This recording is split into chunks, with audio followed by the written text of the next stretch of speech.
this is lesson 7.1, angles of polygons.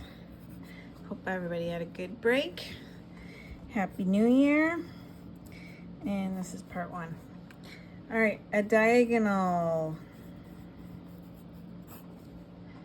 is a segment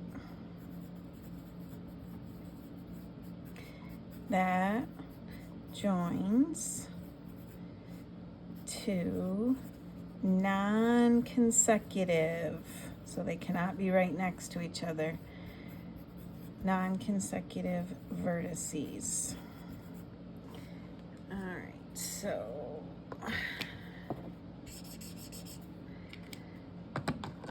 if we have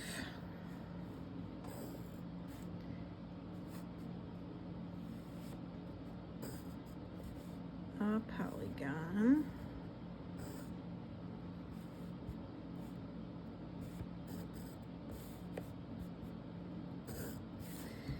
A, B, C, D, E.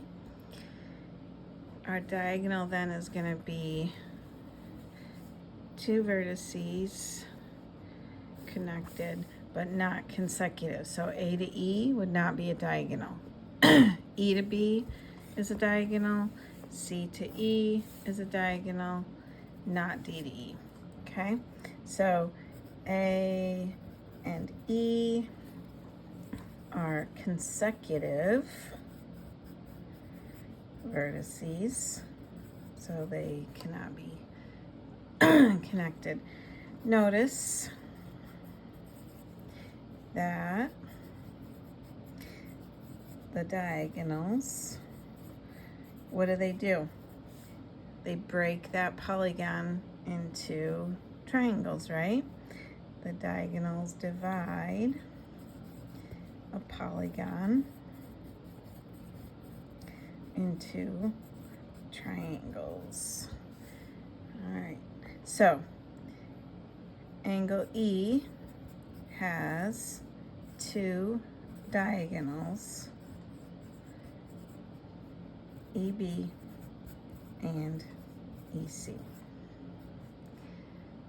All right, now let's look a little carefully, or a little more carefully. How many triangles? How many triangles do we see?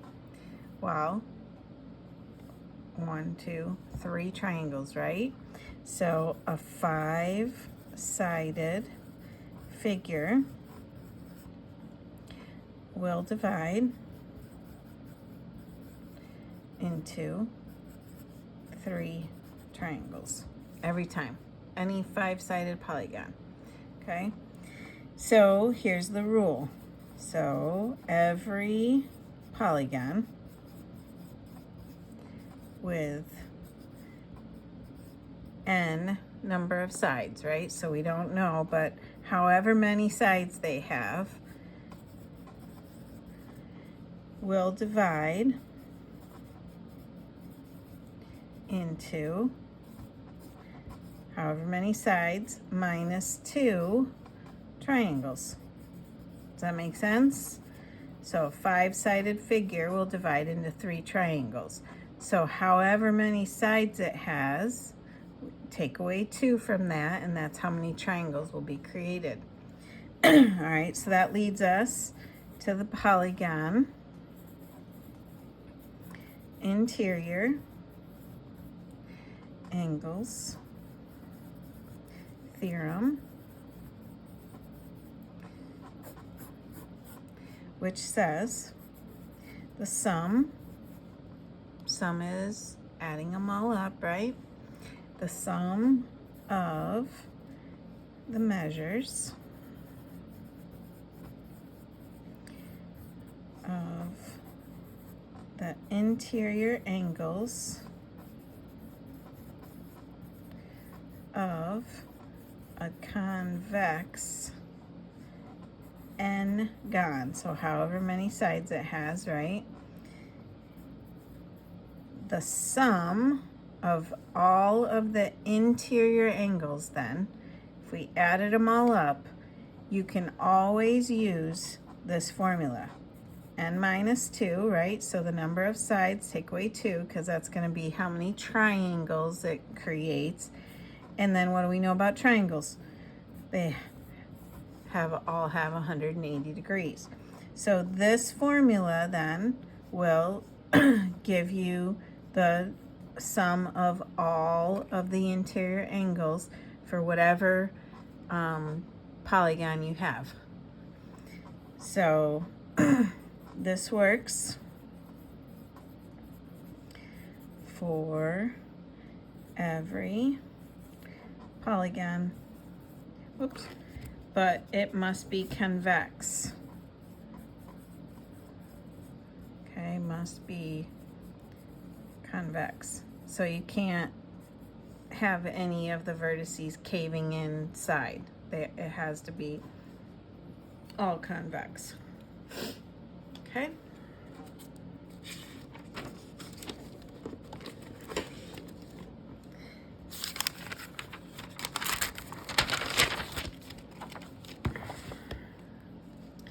All right, so we're going to do a couple. Find the sum of the interior angles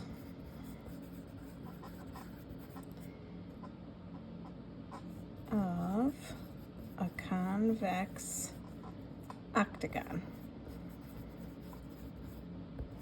Okay, so we're going to use the formula we just looked at. What do we know about an octagon? 8 sides, right? Okay, so if we use the formula, n minus 2 times 180, 8 sides, 6 times 180 gives us 1080. So the sum of the interior angles is going to be 1080 degrees. Okay, so that's one type of question you'll have. Another one is they're going to say the sum of the measures of a convex polygon is 900 degrees. Okay, so now instead of telling you how many sides, they tell you the total sum. So we need to classify the polygon by the number of sides. Okay, so we're going to use the formula again. N minus 2 times 180. That's going to be the sum of all the angles, right? Okay, so we plug in what we know. The sum is 900. That's what they gave us. So we're going to divide both sides by 180. We get n minus 2 equals 5. Add 2 to both sides. N equals 7. So it's a 7-sided polygon, which means it is a heptagon. Okay.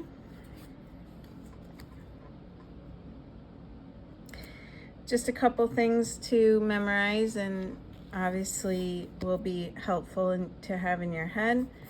The triangle sum of their angles, we already know, 180 degrees. And quadrilateral, so any 4-sided figure, the sum of its angles is going to be 360 degrees, which makes sense because quadrilaterals are really 2 triangles.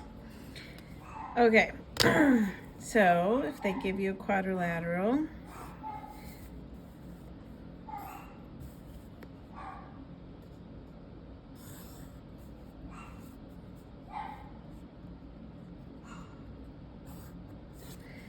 And this is x, 108, 121, and 59. Okay, if we had to find x, we're just going to add up all 3 angles plus the 4th angle, which is x, and they should all equal 360. 288 plus x equals 360. X equals 72.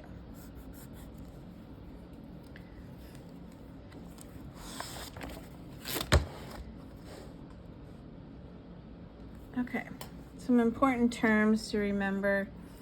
An equilateral polygon. And you've already heard equilateral triangle, which means what? All the sides were congruent. So any polygon can be equilateral. It just means all the sides are congruent. You can have an equiangular polygon. So all its angles congruent.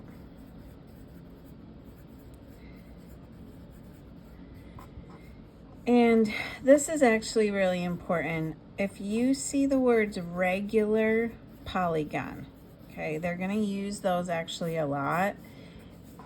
That means it's convex, okay, so it's a convex polygon. That is both equilateral and equiangular. Okay, very important, because if they say to you, oh, this is a regular hexagon, then you know all the sides of that hexagon are congruent, all the angles of that interior of that hexagon are congruent, and it has to be convex. Okay, so that word regular actually means a lot, so watch for that. Okay, we're gonna find the measures of angle C and angle E. Okay, so draw this. Looks like a home plate to me.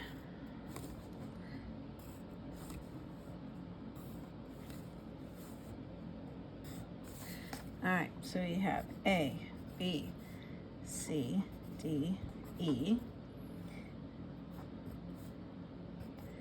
And X, X. Okay. So, first ask yourself, is it a regular polygon? No, because we have to know that all the angles and the sides are congruent, so we can't determine that.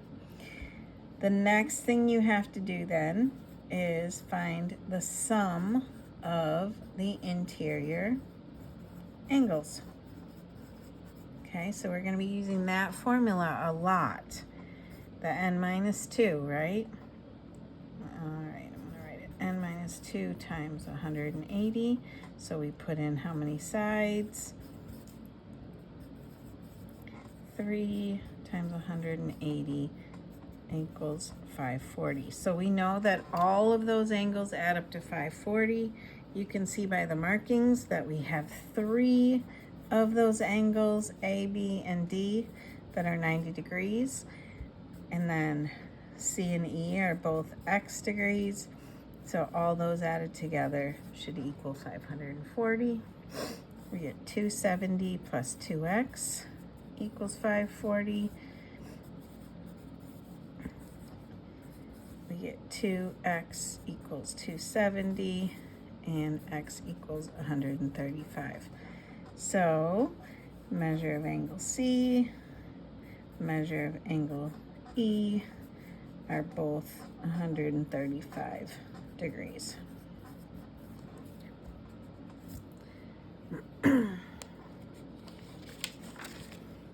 Okay, that's it.